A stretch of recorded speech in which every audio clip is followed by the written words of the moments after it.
छत्तीसगढ़ में मेहनत करने वाला आदमी हर टैक्स देता है, पर सवाल यह है कि वो टैक्स के करोड़ों रुपया के हिसाब कौन दी। दारू में भी लूट, कोयला में भी वसूली और इलाज के पैसा तक में घलो घोटाला और किथे की सब ठीक है। आज हमन पूरा कच्चा चिट्ठा खोल के रखबो पिछले 5 साल में छत्तीसगढ़ में ऐसे का बड़े बड़े घोटाला हो है।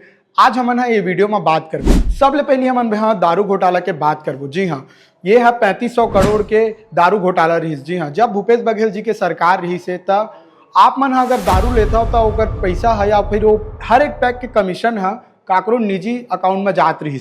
ईडी के जांच में बड़े बड़े नाम के खुलासा हुई, जेमा सबले बड़े नाम आई वो समय के मुख्यमंत्री भूपेश बघेल जी के बेटा चैतन्य बघेल के। आरोप यह है कि वह दारू के सिंडिकेट के असली मैनेजर रही।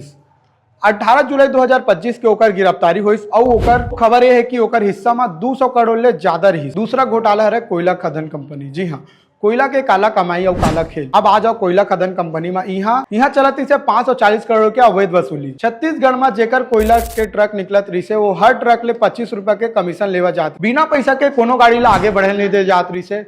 ये पूरा सिंडिकेट ला चलात रही से एक बड़े अफसर सौरभ चौरसिया, पूर्व डिप्टी सेक्रेटरी के नाम बड़े ऊपर है। करोड़ों के बंगला, जमीन और बैंक बैलेंस सीज घलो हो चुके हैं। दूसरा पार्ट देखे पर आप मन कमेंट करो। पार्ट 2